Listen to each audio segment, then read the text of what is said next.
Now for the news in detail. Easter is a special religious day for the Christian community in the world. Easter is celebrated to memorialize the resurrection of Jesus Christ from his death 3 days after he was crucified and tortured on Good Friday. Today is Easter Sunday. It marks the end of the Lenten season. Easter is one of the most important and holiest days in the Christian almanac.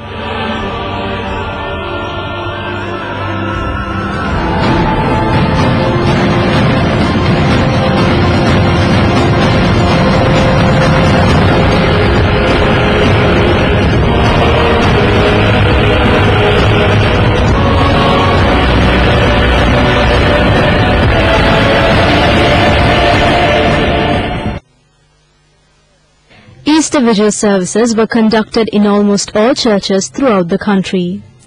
The services comprised 4 sections. These commenced with the blessing of the light.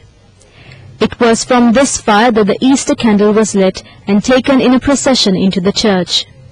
Thereafter the Eucharist celebration commenced.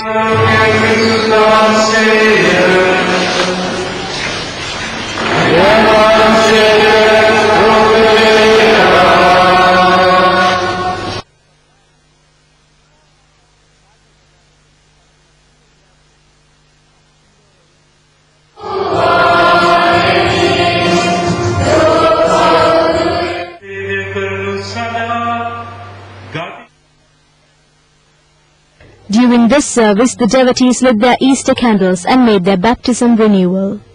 It was followed by the blessing of the water. The last stage of the service was the receiving of communion by the devotees, which brought the Easter Vigil services to a close. Meanwhile, Pope Benedict celebrated Easter Vigil.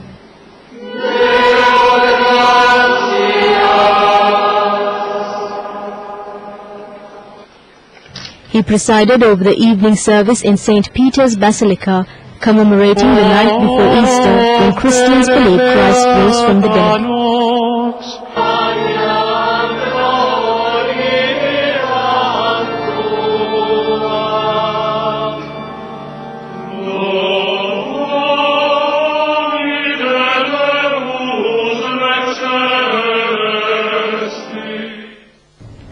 Easter is a feast of transition from the death to life, from slavery to freedom, and from peace to grace. This observation was made by Archbishop of Colombo, the Most Reverend Malcolm Ranjit, in a message to mark Easter Sunday. Easter is a feast of transition from death to life, from slavery to freedom, from sin to grace. And therefore, at the celebration of each Easter, we should look back at our own lives and find out how much we have understood the meaning of the life of Jesus, and we are ready to make the necessary options in order to follow him and his example on the cross, and also to see how much we can associate ourselves to the cross of Christ, so that we may cross over from sin to grace, from death to life, and to experience the freedom that the Lord himself experienced. I wish each and every one of you a very happy and holy Easter. Thank you. President Rajapaksa has invited the entire nation at Kaduela to join them to carry forward the development, strengthening the massive victory achieved after the routing of terrorism.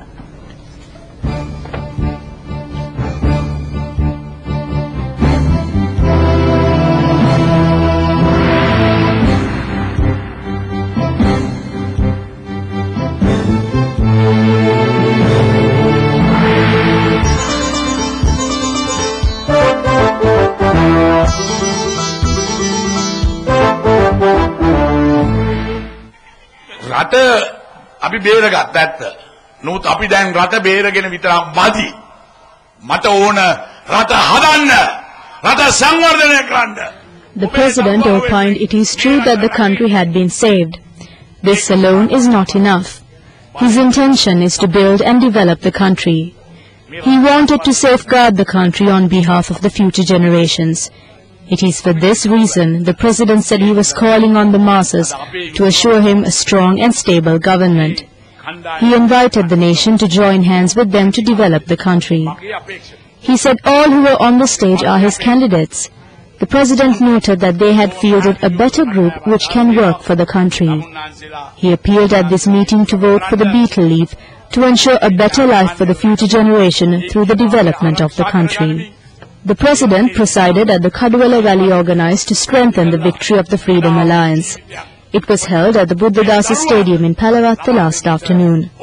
A mammoth gathering was present in addition to the Freedom Alliance candidates contesting the polls from the Colombo district.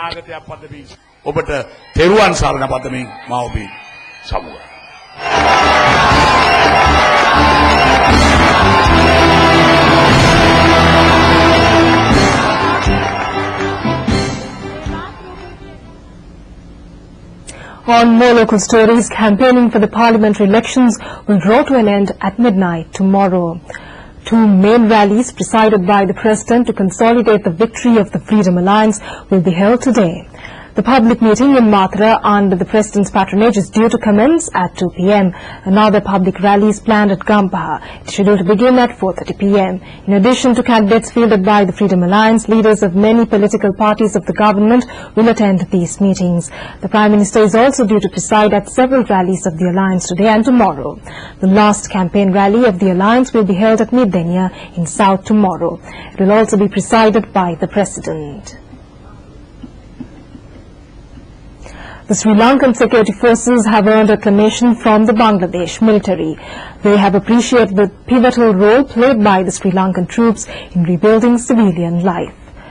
The Bangladesh military has praised the significant services discharged by the Sri Lankan members of the armed forces in assisting the civilians of the north and east liberated from the terrorists in rebuilding their lives. The Defence Ministry pointed out that the contribution made for the children of the north and east to pursue their studies had also earned plaudits of the Bangladesh military. A group of senior officials of military of that country toured several areas, including Kilinochchi, recently. This was the first time a foreign military team had taken such a visit. They observed the schools, hospitals and other public property in Kilinochchi which were devastated by the terrorists.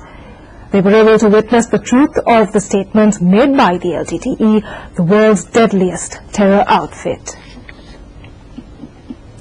The Republic of Korea has granted assistance to upgrade the Nyagama National Vocational Training Center project in Galle. The reconstructed center at a cost of 1.2 billion rupees will be renamed Korea Sri Lanka Advanced Vocational Training Center. It will become a leading vocational training center of excellence. The project was completed in a record time of 15 months. It involved construction of the main building and workshop building and the remodeling of previously existing buildings. The total construction cost of the project was funded by the South Korean Import-Export Bank. Under the agreement, Korean systems and advanced technology will be introduced at the center. In addition to providing experts and fellowship training, Korea would also supply textbooks and other educational material for 10 trades that are taught at the center. The Colombo city is now being transformed into one of the most developed townships in Asia with high living standards. The government is providing the infrastructure. The private sector too play a pivotal role in transforming Colombo into a much sought-after city to live and work in. The biggest ongoing development project in Colombo is the Colombo-Katunayake Highway project. It will reduce travel time from Paliagoda to the airport to 20 minutes as against over 1 hour it takes at present. Colombo has seen the birth of many flyovers such as those in Kalaniya, Olgodawatta, Nugegoda, Pannipitiya and Dehiwala. More are on the cards in Maharagama, Panchakawatta and Lipton Circus. These flyovers significantly ease the congestion on Colombo roads. Another is the proposed Colombo South Harbour Development Project. It will have 4 terminals, each over 1,200 meters in length, to accommodate 3 berths alongside depths of 18 meters and provision to further deepen to 23 meters to accommodate deeper draft vessels.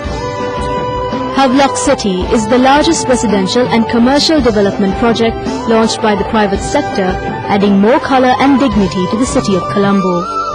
Celestial Residencies, which would be Sri Lanka's tallest building, near temple trees and many other condominium housing development projects, too have got off the ground, with 90% of them being already sold out.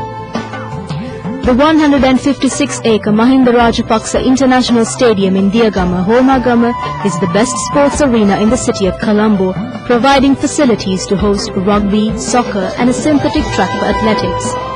The ground also comprises a swimming pool, a rifle shooting range and a gymnasium. A new arts center is coming up in Town Hall with the assistance of the Chinese government.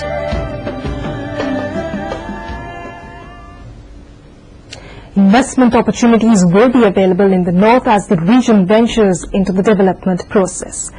This is an era in which the Jaffna Peninsula attempts to leave the shackles of the economic crisis.